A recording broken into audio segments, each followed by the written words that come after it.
You're sitting on a gold mine and don't even realize it. Your gifts, passions, skills, talents, your wisdom, those are your biggest assets that you were actually uniquely designed to monetize, to use in order to help the greater good and help other people. And then we've got the full spectrum of abundance. Abundance isn't just about money, abundance is about bettering people's lives, helping people, making people feel connected, helping people reach their goals faster and easier while you're also being well compensated for being able to do this. And what happens is you start looking outside of yourself, thinking, I don't know what it is I could do in order to make more money in my business, or in order to start a business, or in order to make money online. And you think so narrowly. And the very things that are going to get you where you want to go and make you that life changing cash and get you the freedom that you want are staring at you right back in your face. We just tend to overcomplicate things when we're not thinking clearly. We tend to make everything harder than it needs to be because you likely were taught that in order to have success, in order to have the riches, in order to have the freedom, in order to have the lifestyle that you want, it's got to be hard. It's got to be sacrificing. It's got to be all consuming. And it simply is not true. And because we're all about giving facts here and evidence and receipts, I have brought on a guest today who is undeniable proof that your actual experiences in life can easily be turned into thriving entrepreneurship. Erin MacNeil came out of my Selling with Soul signature program that I run once a year, and she is a spa and beauty industry business coach. She had worked for other people for many, many years, good and bad experiences, was all over the world, and she was making pennies on the dollar with how much money she was making these other businesses. And she reached a certain point where that just wasn't working for her anymore. So when she got to a point where she just couldn't do that anymore, that grind just wasn't available for her. And she went, what can I do? What can I do to be making this money for myself instead of pennies on the dollar for someone else? It was staring right back at her. You're going to get so inspired by this episode and be reminded that everything you've gone through, everything you've learned, all the schooling, all the trial and error, all the hardships, all the stuff wasn't for nothing. It actually was all happening to bring you to the point of executing on what you were meant to do all along. What up, my people, my posse, my fellow crazies? It's your host, Tiffany Carter, and this is the show that is going to help you grow your business, your bank account, that big, beautiful brain of yours, your relationships, your abundance, and everything in between. There's a couple things that you need to be aware of, or you're going to be really upset with me. So, I do a 2-day live in person mastermind event only once a year. And this always sells out. And then people freak out that they missed it and they go, well, when's your next one this year? There is no next one. I do one once a year. It's not some marketing speak, it really is once a year. And we are about to release that to the public. If you want first dibs on this, you have to be on my free Secret Posse Weekly Digest email list. And that link is in the show notes. It's also in the description on YouTube. It's Project Me with Tiffany.com/secret posse. That's where you're going to get first dibs. The other place you're going to get first dibs is by being in my paid Project Me Posse business coaching membership. And when you're listening to this episode, this guest here came out of my Selling with Soul signature program, and she is now in the posse and she's seeing incredible results. Again, undeniable proof of what is waiting for you on the other side of taking action, of doing the thing, of going full throttle, of not half-assing your dream and the life that you want anymore. You're going to want to get in here. I'm not sure if there's going to be any spots left in the posse at the time of this airing, but the page will tell you if it's full. It'll say full when you go to click the button to join. So you can slip in there, hopefully. And if not, you're going to have to wait till there's spots. That link is in the show notes as well. And it's projectmewithtiffany.com/Project Me Posse. So you may have seen everything going on with my signature program, Selling with Soul, that I only launch once a year. And I did something that I've never done before here at ProjectME. And we really wanted to celebrate the student who was coming with such humility and really was genuinely there to serve and not just sitting there going, what can I get? What can I get? And someone who has really gone all in with everything that we taught. And I was like, I will have to feature whoever this is on the show because they, one, deserve it. And two, there's a certain personality makeup of that person. And there's a reason why they're successful. And there's a reason why they invested in Selling with Soul. And there's a reason why they continue to invest in themselves and they have success that I felt like all of you guys would be delighted to hear. And then I was joking with Erin MacNeil before this that we did make sure we vetted that she wasn't totally crazy. I was like, I mean, you are a little crazy. I am. But like, I'm a redhead. That should say it all. And so is Emmy. So I was like, and Emmy, I asked Emmy when I go, are you just like favoring another redhead? Because I know this is stuff you guys do. Yeah, girl, we're rare. So I feel like I see gingers everywhere now. Like I feel you guys are breeding at a high rate. Something's happening. Yeah, I mean, like my dog has red hair, so yeah. I mean, that's as close as we're getting to a replica. Oh my God, that's so funny. So let's get into all of this. So being in this aesthetic space, all of you girlies who do, whether it's permanent makeup, you do injections, you do lashes, you do spa treatments, whatever it is, I hear the same things over and over and over again. It's so saturated. It's all based on price. You know, people are going to so and so down the street because, you know, they charge less money and they put themselves in this trap of how could I possibly be successful with everything that's going on in the market? And what do you have to say about that? It's so interesting because, yeah, like most of my clients are saying the same thing. Like, there's injectors popping up on every single corner. Erin, how am I going to figure this out? I have to. The story is, I have to compete on price. Otherwise, nobody's going to pick me.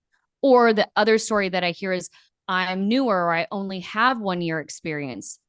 But the thing is, like, if you only fixate on price, you devalue what you bring as a service provider. Like, all of your years of training, your experience, your way, like, you are the USP.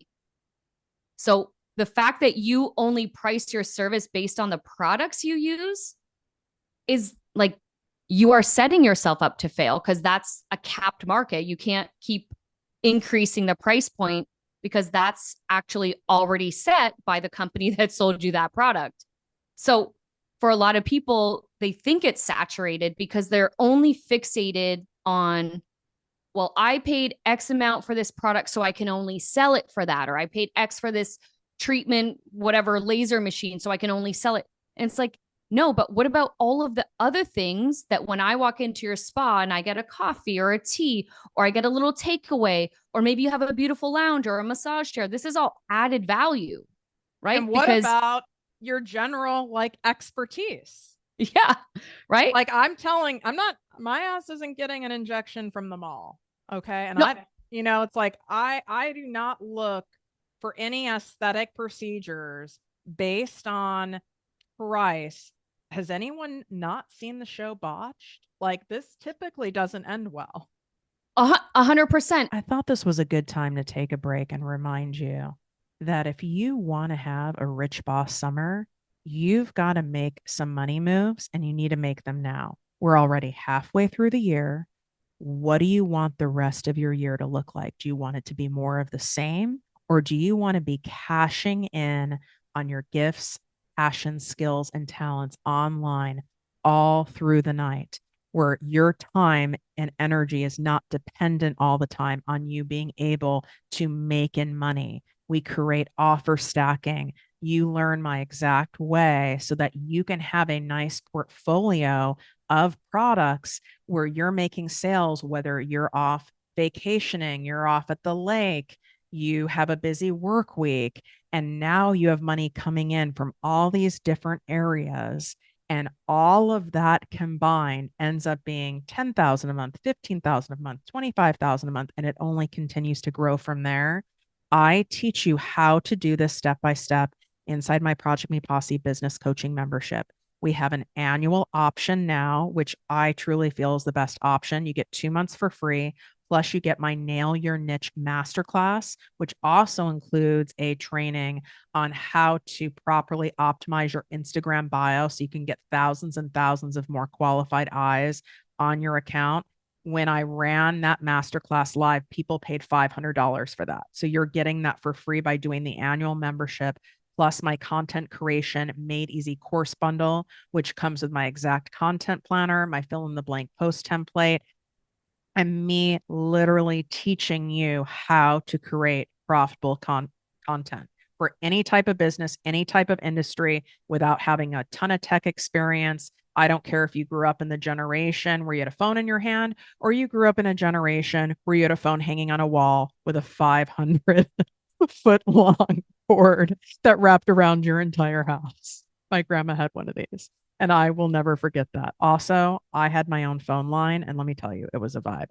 So to get inside the posse, you just need to swipe up. The link is in the show notes. You can go to projectmewithtiffany.com/Project Posse. If it is full, when you go to click to join, it will say full. There are also month-to-month options available, but personally, the best value is doing the annual option. I make more money on you guys doing the month-to-month, okay? And I'm steering you to do the annual because we like a deal over here.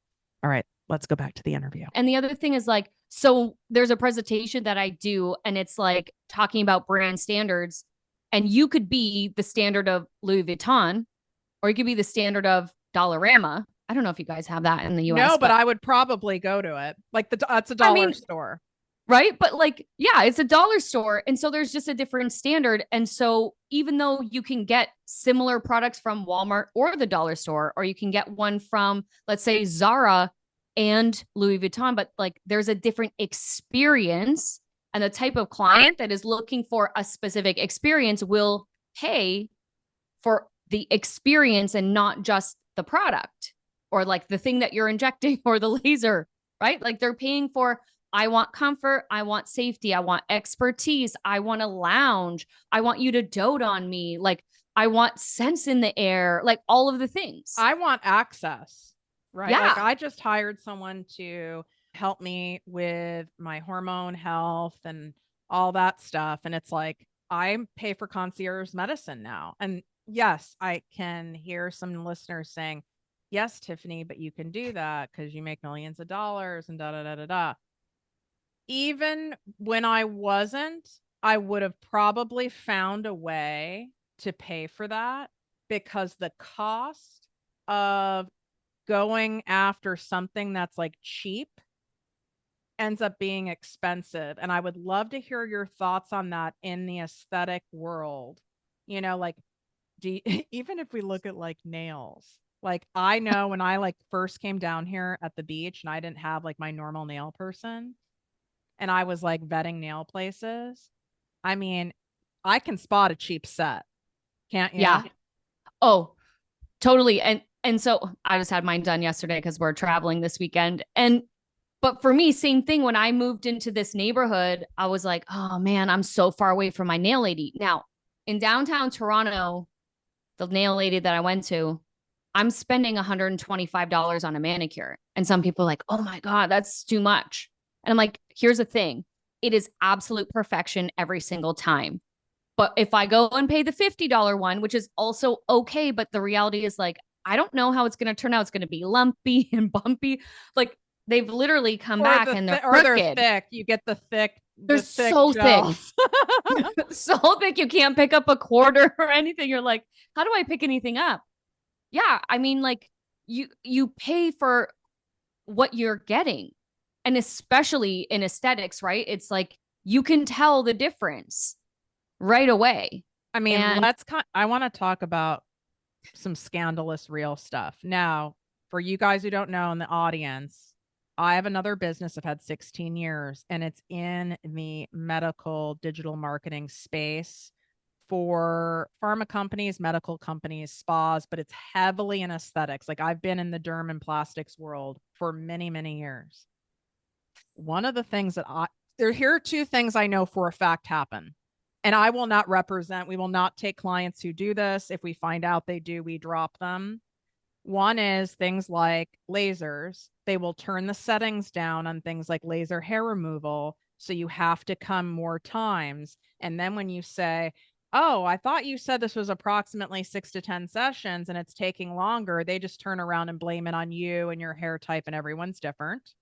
Second thing is diluting substances such as Botox. I would love yeah. to hear what you have to say around this kind of thing that goes on in this world. And I think it goes on out of scarcity. It's, I have to dilute this in order to be able to be competitive with my pricing because I don't know how to market my brand as a whole to make money. Well, it comes back to like a worthiness, right? Because it's like when you have that deeper, like, I don't feel I bring a lot of value, therefore I have to hustle for my worth and I have to overgive and do all of these things. Like, you want your resources to stretch so you can make the most of it. I do see it a lot, and I've heard a lot of horror stories. But you know, after a while, same. We don't work with those clients who are like, they get on a call and they're like, "How are you going to make me money?" I'm like, whoa, whoa, whoa. Like, I help bring out different traits and potential.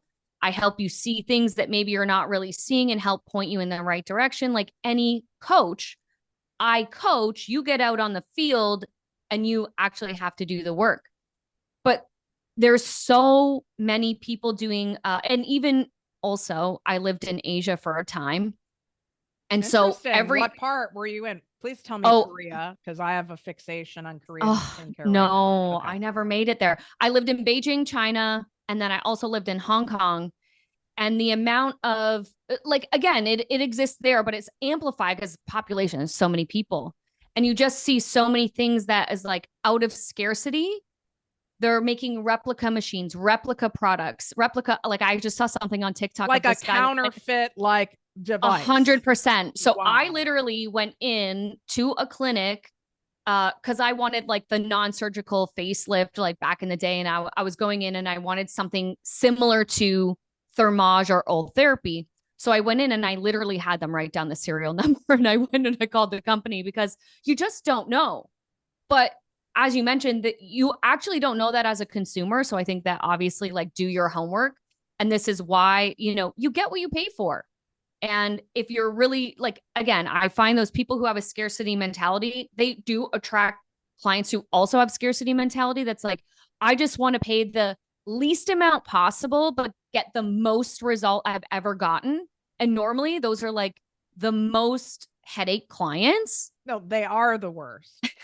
Period. In Because, any yeah. specialty, they're the worst. It's they want that's when you guys, I don't mean you, but in general, you guys price things lower because you think more people will buy, or that's the right thing to do because I'm in a service-based industry, and maybe it's coming from a good place, like I want to help more people, but you end up attracting the most entitled people. These are the people who will actually do chargebacks on their credit cards and screw you.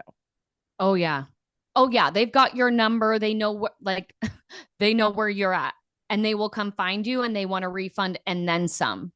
Like, there's just like, there are people out there like that. But again, like, working in the spa industry in specific over the last 20 years, and even for myself, when I think about why did I even get in this industry, for me, I came from such a broken place that being a service provider made me feel good that I was helping other people. And And they actually, get like an instant feeling too, right? and they're like, oh my God. So them validating that I made them feel good makes me feel good. And so you see this like over the years as I like climbed the ranks and I eventually went into leadership, I see this in my team and different, people that I've helped develop.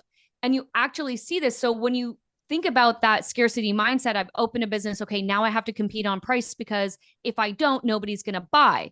Well, you have to actually ask yourself, like, why do you feel like you're not worth a lot?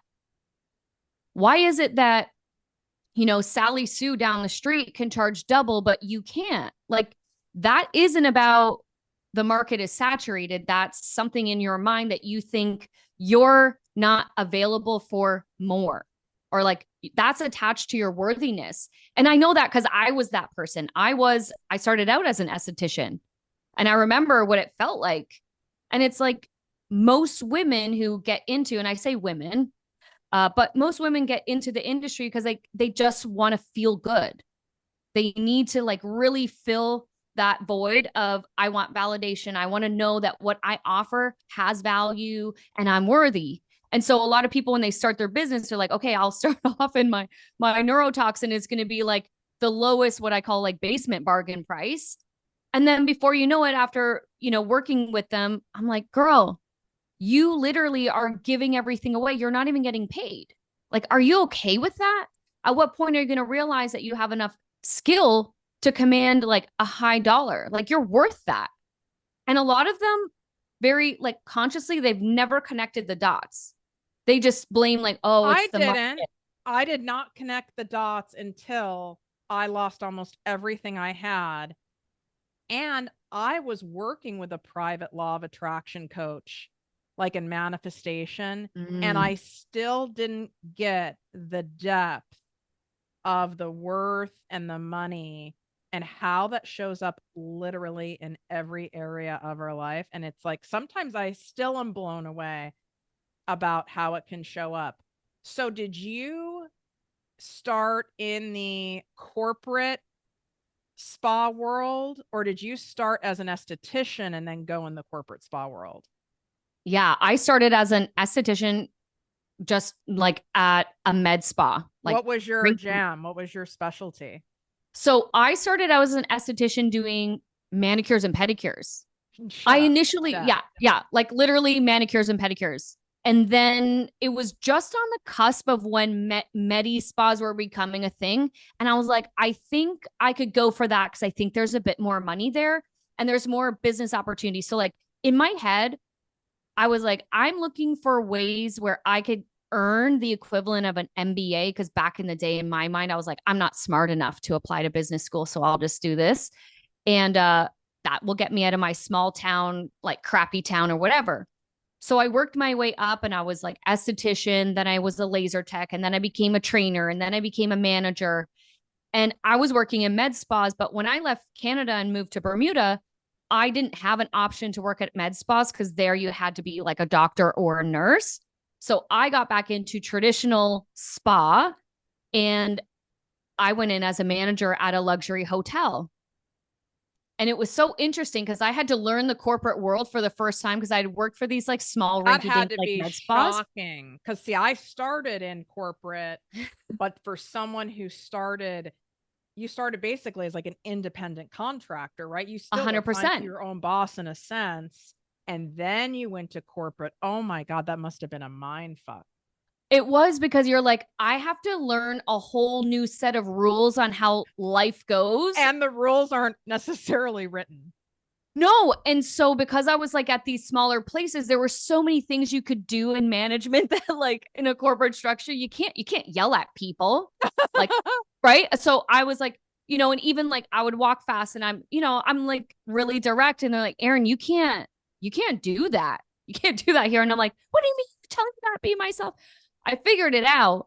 But even like going into that environment was so difficult because like I was in a new country. And even though, yes, it's technically sort of in North America, it was like learning the culture. I've been to Bermuda. It is it's different. It's gorgeous, but very unique. It's unique. And I was around wealthy people for the first time. So a lot of my money stories, my worthiness, I was newly married at the time. And like all of these things were changing. And literally what happened to me, and at the top of the call, you were talking about humility. That is the like that was the turning point in my career where I was learning how to be in corporate, and they were shaping and molding me, as you know, right? That's kind of how it works. And you either fall in line or you don't. And Exactly. Well said. like it, yeah, because there's no option, right? And so when I was there, I was crushing it because in the smaller like med spa where it was independent, my thing was like creating profitability and numbers, right? I was hustling for my worth. I was proving like I have worth, right? And it was through the dollars. And when I got there, my team told me after 1 year, like, you're the worst boss we've ever worked with. I thought I was crushing it. Oh, yeah. I thought I was crushing it because I'm like, my boss told me the benchmark to success was turn this operation around, make sure it makes money. Of course. So And that makes sense. I'm like, but the team was like, you're not approachable. You have no humility, no compassion. I can't talk to you. You don't include us in anything. It's your way or no way. And it was like the biggest wake up call for me where I was like, damn, shit. I thought I was crushing it. And like I literally actually I was in California when I got the news that everyone on my team hated me. They did like an annual survey and it came back so awful. And my HR called me while I was on like secondment in there was another hotel in Silicon Valley, so I was helping out there. And I literally cried for 3 days because I'm like, how am I going to face these people? They fucking hate me. What am I going to do? I don't know any other way other than to be me. And so I was fulfilling that corporate agenda, which was like numbers, numbers, numbers, numbers. But the team was like, we don't want to work for this bitch. She's nutty. So I had to figure out, and that's literally when I started to like lean into leadership workshops, books, TED Talks. I was like, if I don't turn this shit around, I'm going to lose my job. Because also, like, just the environment there, I was a foreigner, and that's what they call you. Like, you're a foreigner. So it was going to be very easy to replace me with someone who was local because that, they were going to make the argument for it. Either way, I figured it out and I actually went back and I asked for everyone who personally wrote a letter, which was actually quite a bit. I had maybe 20 people on my team at that time where they literally said to the HR director, like, I want to write a personal letter of all the ways I'm affected by like this bitch. That would be my worst nightmare. I am give you a lot of credit. I have to tell you, the old Tiffany, not Tiffany today. I'm gonna be straight up with what I would have done. I would have probably quit and never gone back in. I would have been horrified. Oh, I thought the same thing. I'm like, how the hell am I going back? Because I was actually not on property. I was somewhere else. So I thought like, thankfully I had 2 weeks before I had to go back on property. And I was like, what am I going to do? I have no fucking idea how I'm going to figure this out. And I literally like just something told me like, Erin, just apologize.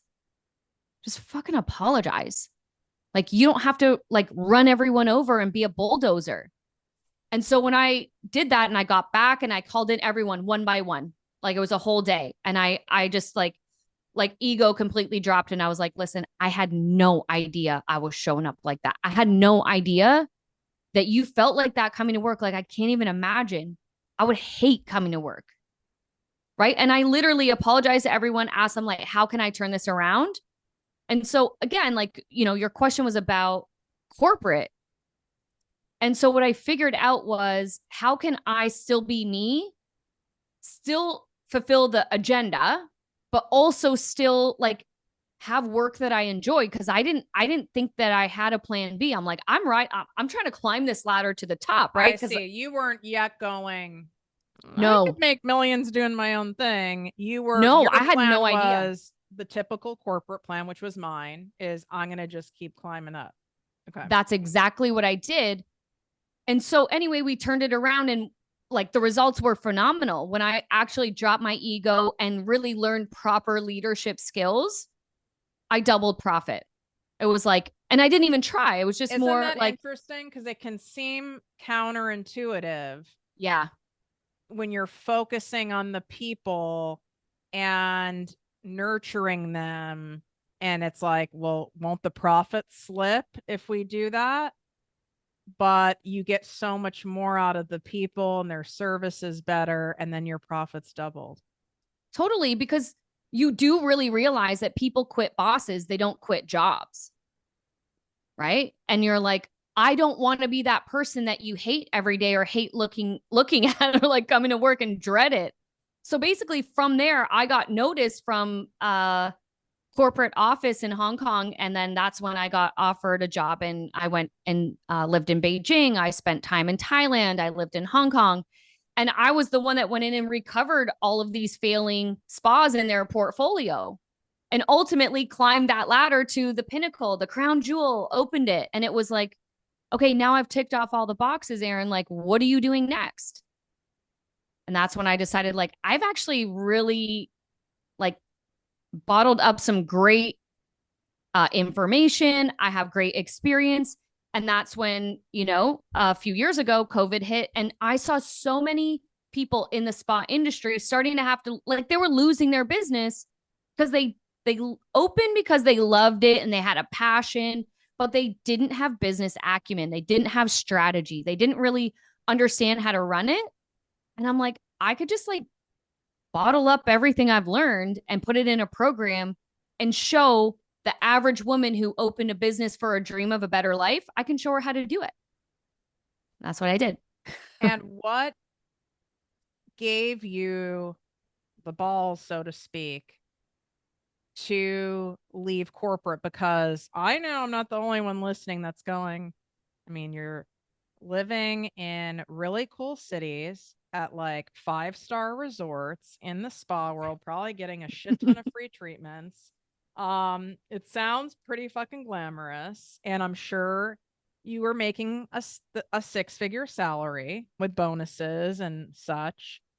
How did you take those golden handcuffs off? I decided that my happiness was worth more than the paycheck.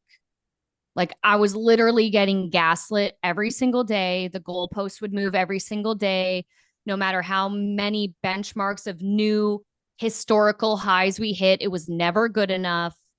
And I was like, this shit is not actually going to end. It's only getting worse.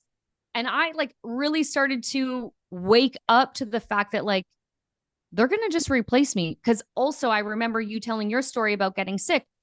Same thing happened to me that my sleeping heart rate. So I like wear an Apple Watch. And back then I tracked everything. I literally had a resting sleeping heart rate of 98. Oh I my was like God. on the verge You of were in having like a heart attack. pure fight or flight. 100%. Nervous system on fire all day, every day, drinking a bottle of wine so I could just fall asleep. Like it was bad. And I'm like, what am I doing this for? So that I can give this, billion dollar company another extra million, 2 million, 4 million, whatever. I have to do that for myself. So, like, who cares? And the thing was for me that I was like, okay, how much money do I really need to feel safe enough? And so I saved up a little bit of money and I was like, I hit a point where I was like, I actually don't give a shit if I have to start over because it's got to be better than this. It was so bad. That's when you know it's time. Yep, it's time. And like when I handed in my resignation letter, my boss literally was like, well, how are you going to make money? And I said, well, I figured it out this far. I think I'm going to figure it out. So don't you worry about me. Like, I love when people asked me that. And these were people that like really didn't give a shit about me. no. It's like, so now you're concerned how I'm going to pay my bills. Like, I'll be okay, sweetie. Yeah. Which is really interesting because here's the amazing part.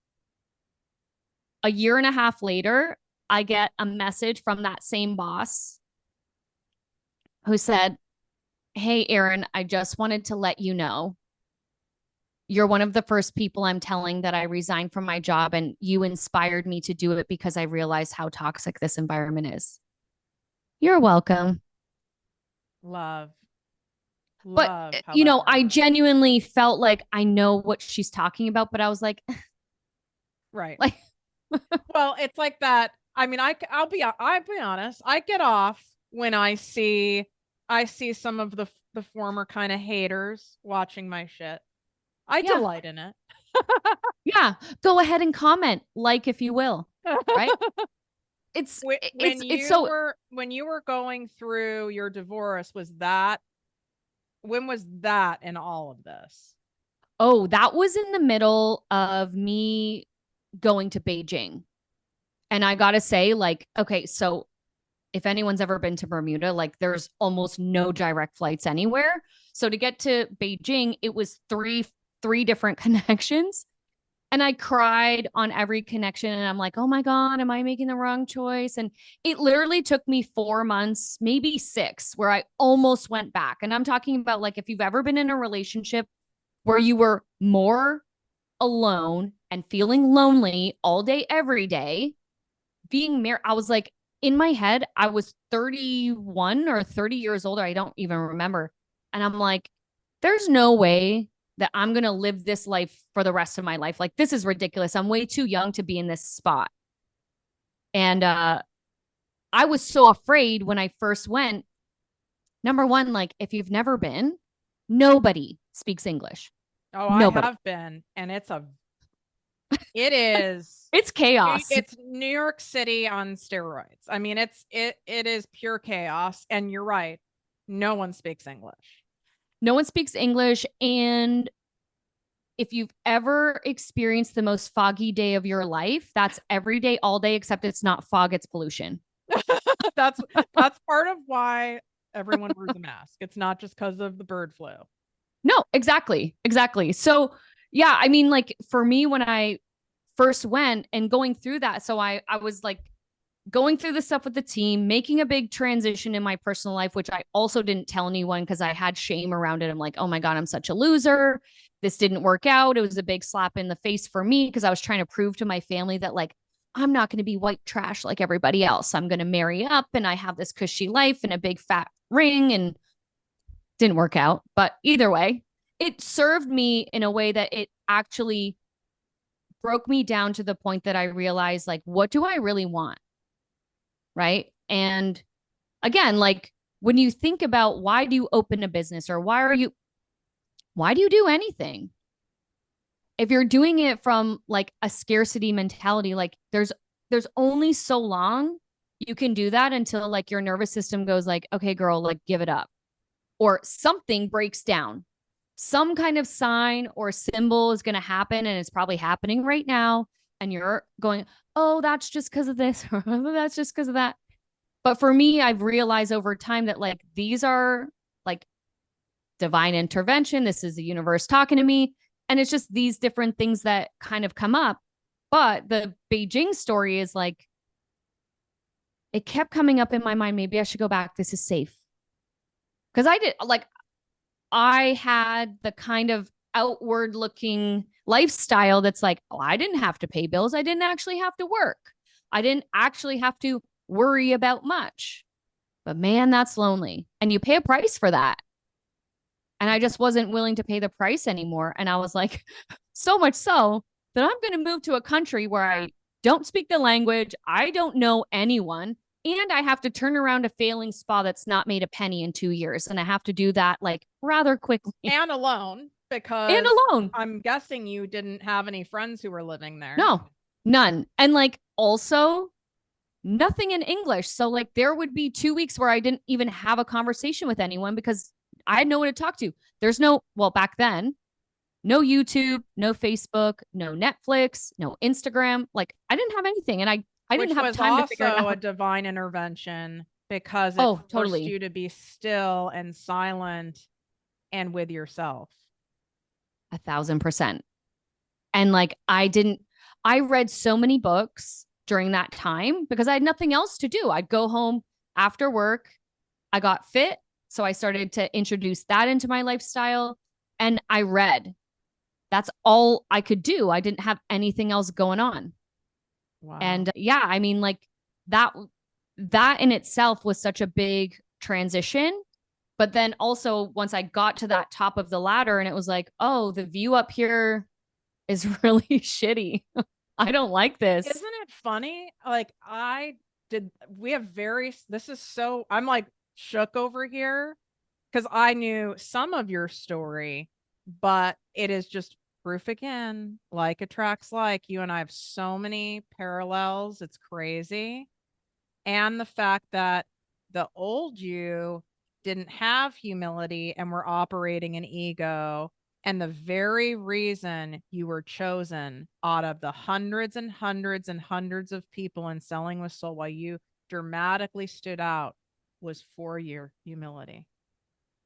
which That's is like, fucking cool. it like literally makes my armpit sweat. The reason why is because like when I first started working in my early 20s, the first mentor I ever had, he said to me, and I will like never forget, he was like, unless you learn humility and compassion, you are never going to be successful. Because back then, I was even worse when I was younger. I grew up really like a lot of tragedy, a lot of trauma going on in my early years. And I carried so much anger, and I was like, I was awful to be around. Like looking back, I'm like, oh, I whoa, was too. I was like I was like a wounded scrappy. animal, scrappy. Don't fuck with me. You can't Oh, hurt yeah. me.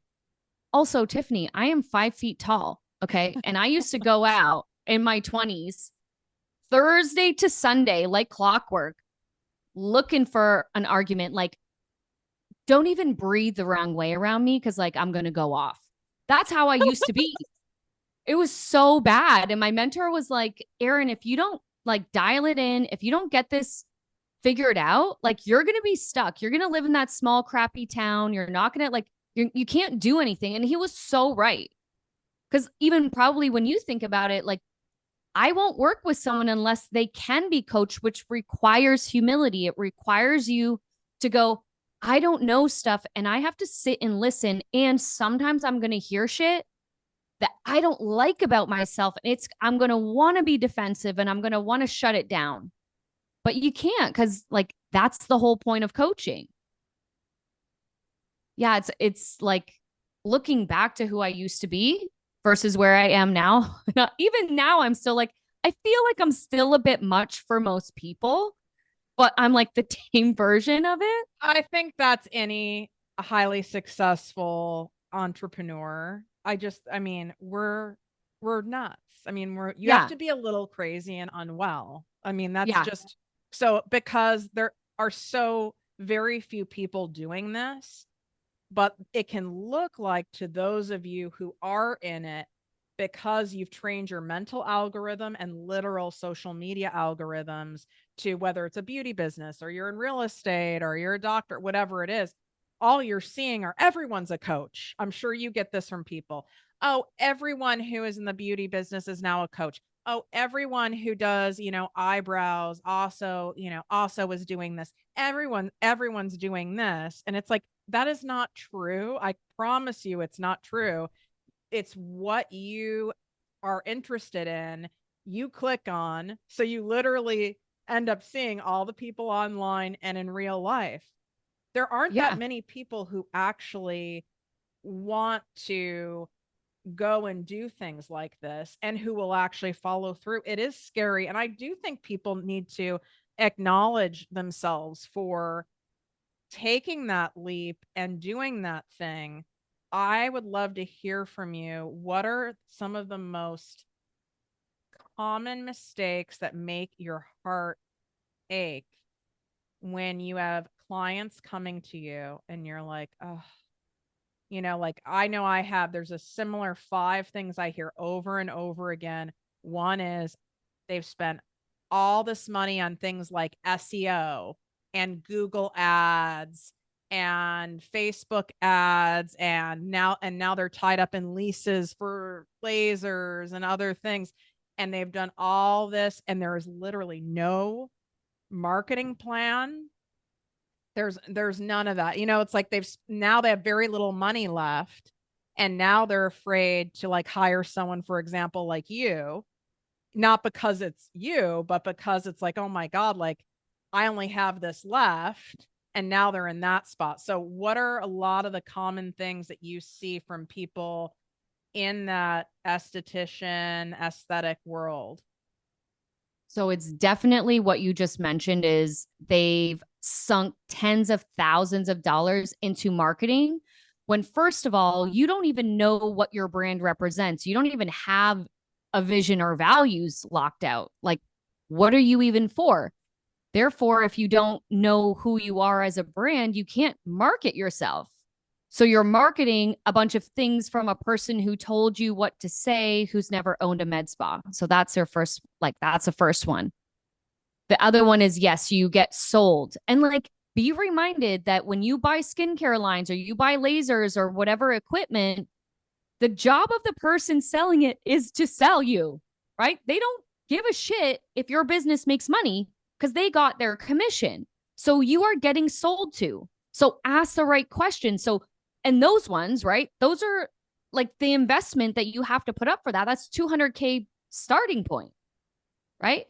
The other one is they invest a lot of capital in a rental property where they're like, I want it to look beautiful and I want chandeliers and water fountains. I'm like, girl, if you are good at what you do, people will see you in a park in a tent. I Uh, promise you. Here, this is how far I go. And you guys, I'm in LA. Okay. If I am sourcing a new medical professional or in the aesthetic space, and I see on their website that their space is really over the top, I'm out. You know who did my explant surgery for my breast implants and my lift? This motherfucker's place was as basic as you can get. I'm talking bare bones and pristine, pristine surgery. And I paid 1/3 of the price that most all these other people that you're seeing talking about it that went to Beverly Hills and Orange County and all this because they didn't have all the overhead. So I actually can get turned off if a space is too over the top. And you can tell, right? Because you can tell if they put their time and energy into their skill and the client journey and the client experience, or did they put all their time and energy into looking good? And there's no client service, there's no follow-up. They don't give a shit. So you have to be aware, and also don't put your capital in a building you don't own.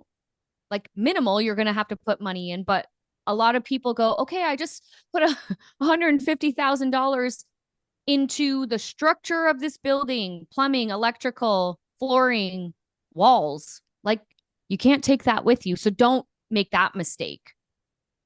Move into a place that's okay and you can fix it up as you go because people actually care more. Like what you just said, they care more is like, are you going to take good care of me? Are you going to give me a good service? And is it good value? Do I feel good? Do I feel taken care of? Because if that's the case, I'm going to come back. What are And some of also, the biggest marketing mistakes that you see of, these service-based entrepreneurs that you just cringe when you see it because there's no way it is converting into any clients? okay, so one of the reasons why I loved selling with soul so much is because it's like helps me position myself as a coach as well. Because in our industry, in the spa and beauty world, most people don't do sales. And you've probably had some experience with this. It's like, I'm an educator and I'm going to teach you all the things that you should be doing. And then if you want to buy, it's totally fine. Or And they'll you're like, say, I don't want to sell. I have this I don't business, want to but I don't sell. want to sell. And it's like, okay, if you have any kind of a business, I'm talking any form, your main job is to sell, or you don't have a business. Well, totally. Because I remind clients all the time, like, do you think a dentist doesn't have to sell? Like, literally, if you are human on planet Earth, you're selling something.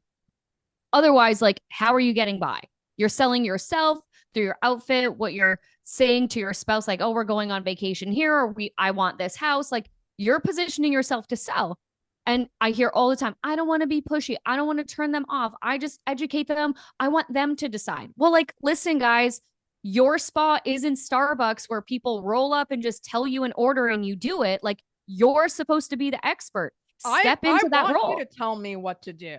100%. Like that's why I got in my car and drove here and took the time out of my schedule so an expert could tell me what I need to be doing. And a lot of the time, like, again, you go back to that, like, I just see it so clearly as like there's such a big wound around worthiness and like validation of, am I good enough? And that's normally why I see people don't sell, is because they're like, I'll just let the client tell me if they want it. But like, girl, they came to you because you know what you're doing. They didn't go to aesthetic school. They are not a nurse injector. They don't know the latest greatest, and they don't know what your laser machine does until you ask like, what's bothering you, or like, why did you come in today? Like literally you just want to listen for those pain points so you can reveal back to them how you could solve that. And if they don't make a move, they're going to stay in that pain. Right. Like But you have to help them help themselves and stand. And like you said, the worthiness part is also like standing in your conviction. You're not pretending to be an expert in everything. Like if we use example of like the aesthetics world, I mean, there's a million different specialties within that world. You don't need to pretend that you're an expert at all those things. You specialize in a select handful of things and clientele. And we've got to like own that part in it. But does that mean there isn't someone else who doesn't have decades more experience than you, that isn't, so to speak, insta famous in that world? There's always going to be someone who's older than you, who has a different look than you, who's made more money than you, who has more followers than you.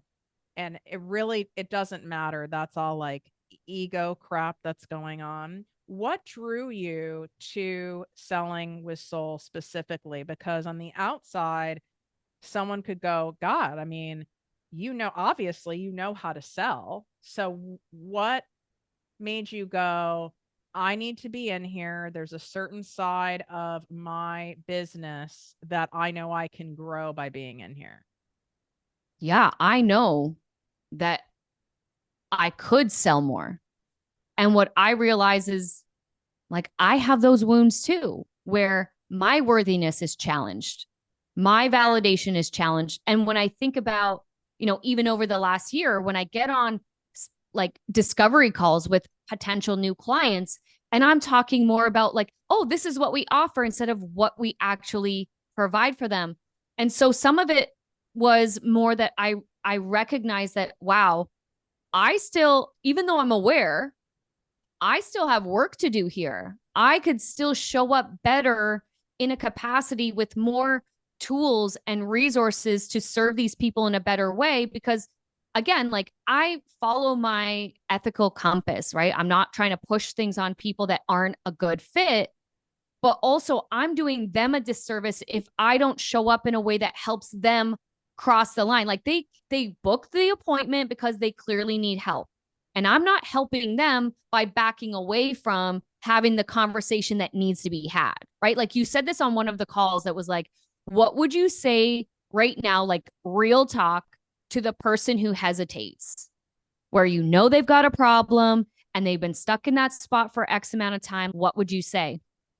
And that struck me because I was like, sometimes I just don't ever say it because I'm like, well, then they're going to think I'm a bitch, or then they're going to think that I'm being pushy. And like all of my stories started coming up, and they still pop up every now and again. And it was like selling with soul was the thing that I needed to really figure out, okay, what is my voice when it comes to selling? Like, how can I still sell with authenticity, sell from a point that I know I'm here to help and I can help, but what is some of the language or verbiage or ways that I maybe don't yet have? What are those things that I don't have yet?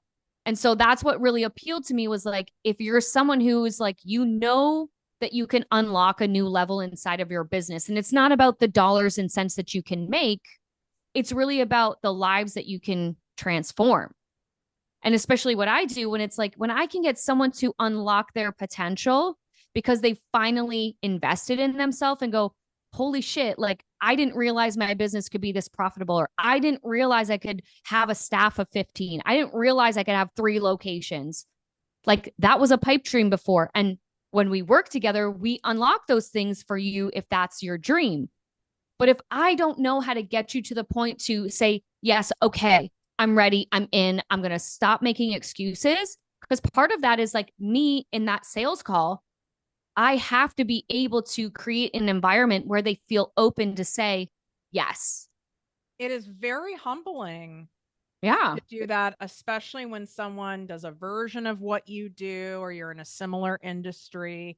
And I can't tell you how many people cry on calls with me and they're like, I'm sorry, I'm crying. And I go, no, it's a good thing because that one means you really want it. And two, you feel safe.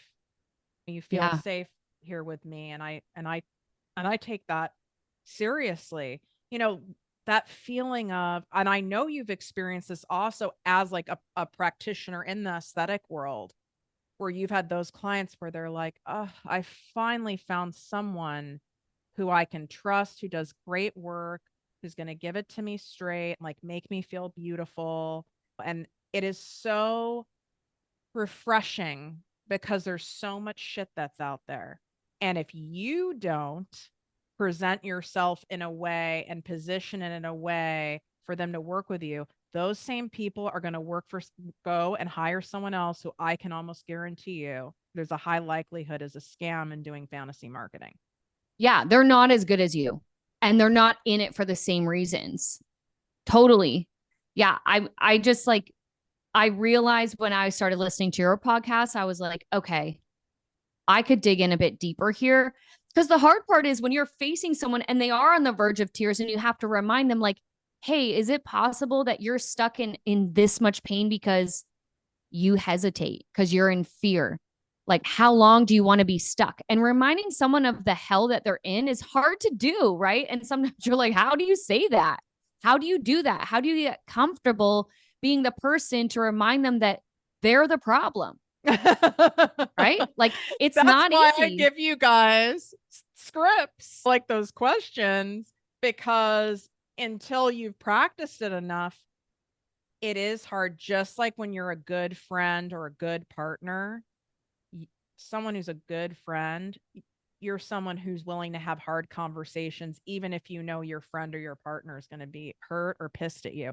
That doesn't mean you're mean about it, but we can't Totally. always control how someone takes it. I've had many clients get mad at me and then they come back and they're like, I'm sorry, I wasn't mad at you, I was really mad at myself. And and I'm like, that's okay, because I'm willing to tell you the truth in order for you to hear what you need to hear to get the result you're saying you want. Yeah. I 100% agree. Like, I literally have a module in my program called Difficult Conversations. Like, how do you fire someone like in a very humane way? Like, I remember when I was in corporate, I had to fire 8 people in one day. Oof. Like, imagine. I And mean, if by they the eighth were one, I was all like, eight like entitled, terrible, horrible people, I probably wouldn't feel bad, but my guess is they weren't. no. And like they didn't deserve it. And it was not my decision, which was even more difficult because it's like, okay, Erin, you have to get into character here. But it's very difficult to acquire the right skill in a very humane way and in a way that is like allows that other person to be open and receptive to tell them like you're the bottleneck in your progress, like you're actually the problem, do you realize that, right? Like people don't like to hear that. I'm only laughing because your like entire face is frozen like mine. And then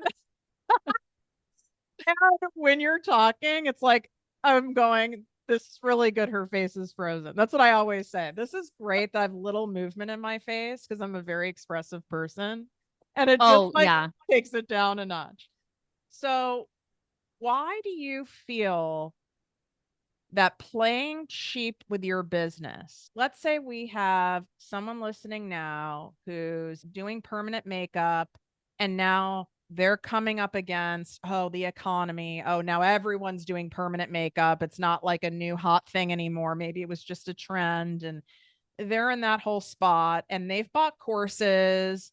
Maybe they've done some group programs, but they've never really done the holy grail, like the higher level stuff, like working with someone like at your level, right?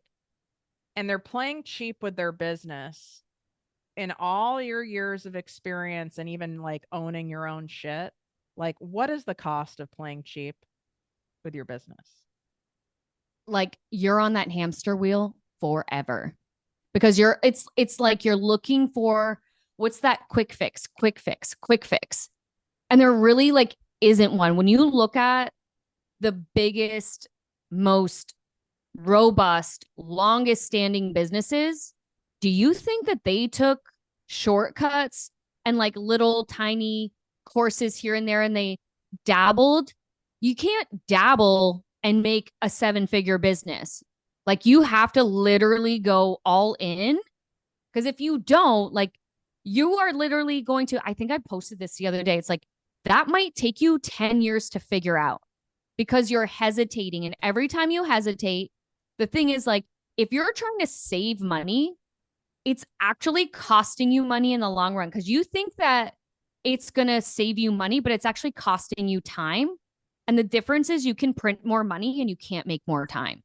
And the money you could have made in that time on top of it. I mean, listen, I was a cheap ass my first 5 years building my agency. I was afraid to spend the money on people weren't really coaches then. They were more like executive coaches and mentors or whatever. I knew they existed. I even had some people very nicely tell me I should probably invest in one. And I went, oh, I will someday when I'm making enough money. Mm. And I know you've had to have heard this in your business. I hear it from people too. And it's like, well, when I'm making enough money, that think of how insane that sounds. That's like someone saying, well, I'll join the gym once I'm in better shape. Yeah. It's like I will really get a wild. financial advisor when I'm out of debt. Like, girl, you don't know how to get out of debt. The whole point of the financial advisor is to create a plan to get you out of debt. Like, you clearly only know how to get in debt, right? And it is the same thing. It's like, I'll work with you when I can afford it. I'm like, the whole point is that you don't know how to figure out how to afford someone like me. You don't know how to figure out how you can unlock more revenue and sales. Like, I help you do that. I literally had a client in my like membership program who was like, okay, I hosted a dinner and she came to the dinner and she was like, wow, working with you in person just at the dinner. This was so much value that she's like, I think actually I need to do one-to-one. And then she said, but can I start next month because I want to save up? And I said, well, she said in the fall. And I said, okay, well, here's the thing. You're going to not make a move because you're not going to be ready in the fall because you haven't figured out how to make the money yet. And that's why you need to work with me, right? Because if you would have figured it out already, you'd already have it. And there's a reason why there are business loans. I don't know any business that didn't have a loan. No one would give my ass a loan in my first business. So I used credit cards, but that's still a loan, right? Yeah. But I don't know any business owner unless you're still taking a loan, even if if your husband's investing in it or your rich uncle or whatever. But there's no business that continues to grow without making strategic investments to grow it. Period. Oh, oh yeah. We got that credit card on Max.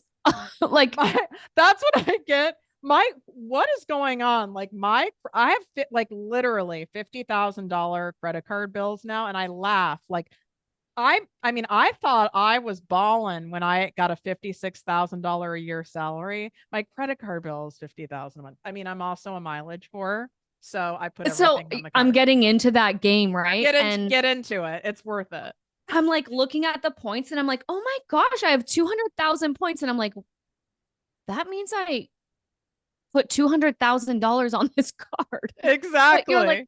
it's such a different world. But again, like when I started listening to you and then like going into selling with soul, the thing that it opened me up to was yes, it gets to be easy.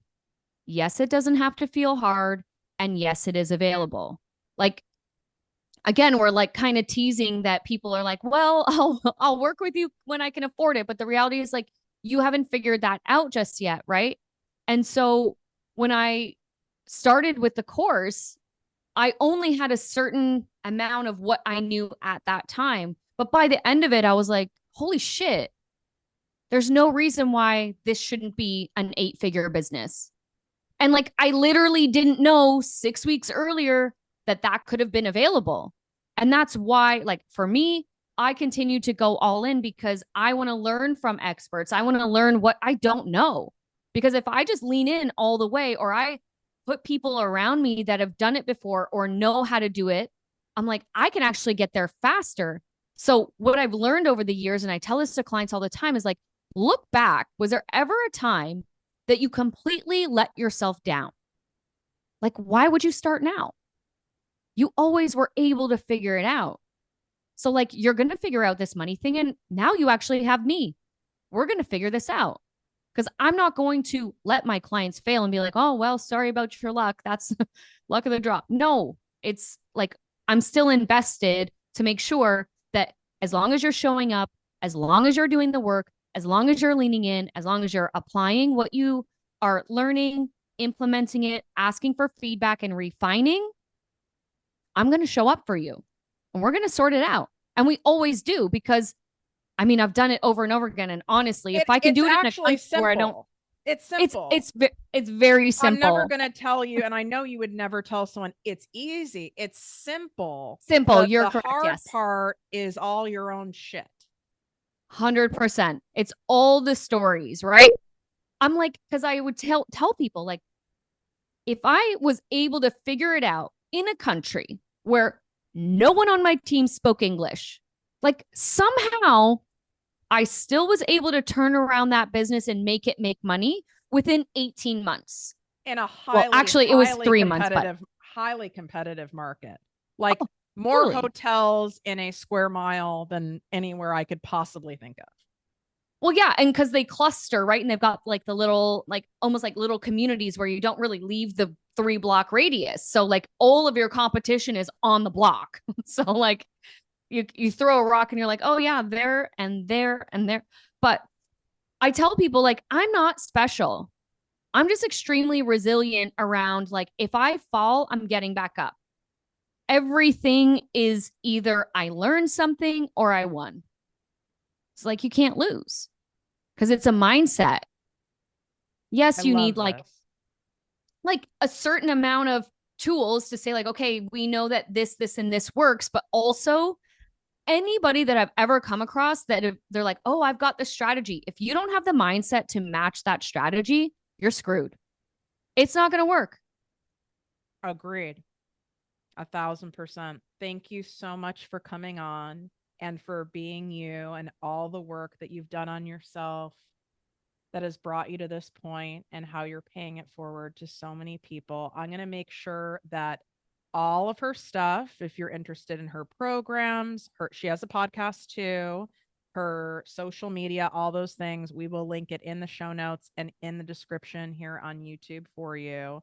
If you guys love this episode, take a screenshot of it and tag me at ProjectME with Tiffany. We'd love to know your questions, what you thought about it. And you've just been like such a pleasure to coach and Thank so you. refreshing. And you're incredible. I want to acknowledge you, just like you're a real deal. You get the Tiff stamp of approval, which is very rare. Like you're legit, you give a shit, you have the receipts, and period. It's like, to me, there is no one else someone needs to work with in that particular area. You guys already have it. It all exists. The how is out there. The people who've already paved the way. It's a matter of you getting out of your own way and doing it. Thank you for coming on. Thank you for having me. I loved every second of it.